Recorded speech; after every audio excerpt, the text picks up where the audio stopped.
Friends, Mysore के first part की video में आपने मैसूर के कुछ फेमस प्लेसेस देखे थे। तो आज हम जा रहे हैं श्रीरंगपटना। तो मेन मैसूर से 15 किलोमीटर दूर है, लेकिन काफ़ी हिस्टोरिकल टाउन है। तो आज वहाँ की हम कुछ फेमस प्लेसेस देखेंगे और आपको भी दिखाते हैं।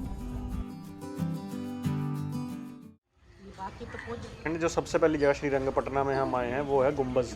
इसको शाही गुम्बज़ भी बोलते हैं, क्योंकि यहाँ पे टीपू सुल्तान, उसके पिता हैदर अली की कब्रें हैं। तो यानी कि एक टाइप का मकबरा हो गया, जिस तरह से आगरा में शाहजहाँ और मुमताज़ की कब्रें हैं ना, और उसे मकबरा है वो भी एक। तो ये भी एक मकबरा है यहाँ श्रीरंगपटना में, टीपू सुल्तान और उसके पिता हैदर अली का। टीपू सुल्तान और हैदर अली दोनों ही जब मैसूर राज्य हुआ करता था तो वहाँ पे ये राज कर चुके हैं, यानी कि यहाँ के वो सुल्तान रह चुके हैं या फिर नवाब रह चुके हैं। 18th सेंचुरी के टाइम की बात है ये। तो यानी कि आज से तकरीबन 200-250 साल पहले की बात है ये, जब उनका राज हुआ करता था यहाँ पे मैसूर राज्य पे।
तो फ्रेंड, दूसरी जो जगह हम आए हैं, टीपू सुल्तान समर पैलेस, जिसको दरिया दौलत पैलेस भी कहते हैं। तो फ्रेंड, यहाँ पे की जो एंट्री टिकट है वो 20 रुपीज़ है। तो फ्रेंड्स, एंट्री पे देखिए क्या बना हुआ है। अभी स्ट्रक्चर मुझे पता नहीं किसके लिए है, बर्ड्स के लिए है शायद ये। एक यहाँ पे, दूसरी तरफ भी सेम टू सेम बना हुआ है। आई थिंक ये बर्ड्स के लिए होता है। और इसके अलावा देखिए एंट्री पर ही कितना बड़ा गार्डन यहाँ पे बनाया है, और एंड में जाके वो पैलेस है। एक्चुअली पैलेस नहीं है फिलहाल, तो अभी एक ही म्यूज़ियम ही है सिर्फ। तो वो अभी हम जाके देखेंगे अंदर अभी।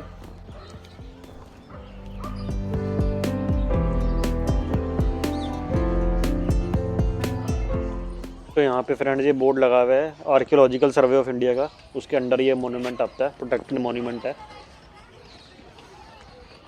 उसके अलावा आगे यहाँ पे बोर्ड बना हुआ है, इसके बारे में इसकी हिस्ट्री लिखी हुई है, दरिया दौलत बाग श्रीरंगपट्टनम। तो ये भी आप चाहें तो रोक के पढ़ सकते हैं पूरी हिस्ट्री।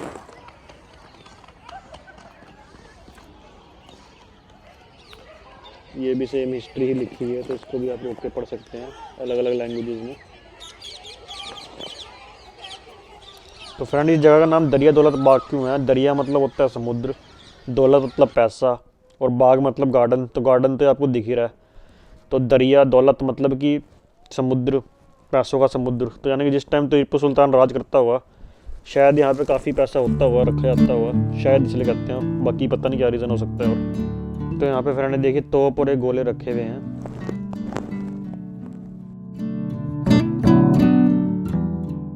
तो फ्रेंड, अंदर वीडियो अलाउड नहीं थी, लेकिन फ़ोटोज़ अलाउड थी। तो अंदर की फ़ोटोज़ मैं आपको दिखाता हूँ।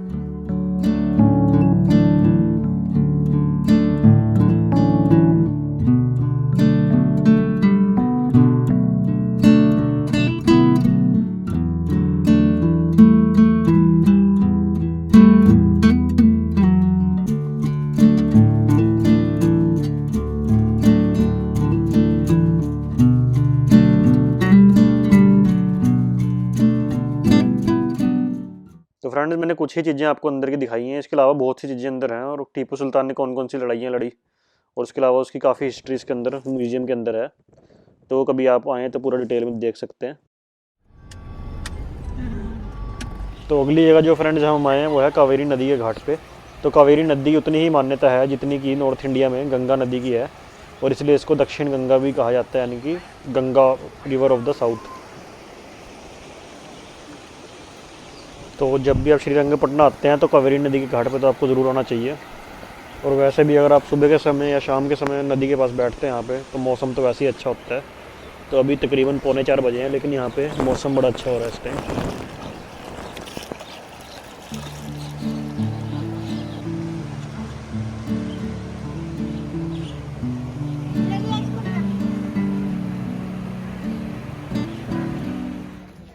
फ्रेंड्स अब हम आए हैं श्रीरंगपटना की सबसे इम्पोर्टेंट जगह, श्री रंगनाथ स्वामी का मंदिर, जिनके नाम पे शहर का नाम भी है श्रीरंगपटना। एक श्री रंगनाथ स्वामी का मंदिर हमने अपने पिछले ट्रिप में किया था त्रिची के पास श्रीरंगम में, जो लार्जेस्ट हिंदू टेम्पल भी है। इस मंदिर में जो विष्णु जी की मूर्ति है वो भी रेस्टिंग पोस्चर में ही है। तो यहाँ से देखिए अंदर की थोड़ी सी झलक हमें मूर्ति की दिख रही है, इससे अंदर कैमरा अलाउड नहीं है। तो फ्रेंड्स अंदर जो गर्भगृह में विष्णु जी की मूर्ति है ना, उसकी एक फ़ोटो बनी हुई है, इसके थ्रू मैं बताता हूँ किस तरह की मूर्ति अंदर है। तो देखिए तो शेषनाग है जिसके ऊपर विष्णु जी लेटे हुए हैं, वो आपको दिख रहा है। इसके अलावा जो विष्णु जी के पैरों में आप देखेंगे तो ये जो है वो माता लक्ष्मी की मूर्ति है। इसके अलावा जो आगे की 3 मूर्तियाँ हैं वो किसकी हैं, तो देखिए जो सेंटर में बनी हुई है भगवान रंगनाथ स्वामी, यानी कि भगवान विष्णु खुद हैं। इसके अलावा जो उनके साइड में 2 हैं वो हैं इनकी वाइफ्स हैं, श्रीदेवी और भूदेवी। जो श्रीदेवी है वो माता लक्ष्मी का ही रूप है, और इसके अलावा जो भूदेवी होती है यानी कि जो गॉडेस अर्थ होती हैं, तो वो भी इनकी वाइफ होती हैं। तो इस तरह की पूरी मूर्ति यहाँ गर्भगृह के अंदर काफ़ी बड़ी बनी हुई है। तो फ्रेंड्स आज हमने आपको श्रीरंगपटना की फेमस चीज़ें दिखाई। तो कोयम्बटूर ऊटी मैसूर सीरीज़ में आपको हम कोयम्बटूर और ऊटी तो पूरा दिखा चुके हैं, और मैसूर में भी 2 पार्ट दिखा चुके हैं। अब मैसूर में आगे भी 2 पार्ट्स आने वाले हैं मैसूर के। तो उसमें हम भगवान शिव से रिलेटेड एक टाउन है नंजनगुड, जिसको दक्षिण काशी भी कहा जाता है, वो दिखाएंगे। और इसके अलावा मैसूर में जो बची हुई चीज़ें हैं आपको वो भी दिखाएंगे अगले 2 पार्ट्स में। तो वो देखने के लिए आप हमारे चैनल को सब्सक्राइब ज़रूर करें, और ये वीडियो आपको अगर अच्छी लगी है तो इसको भी फ्रेंड्स लाइक ज़रूर कर दें। Thank you friends.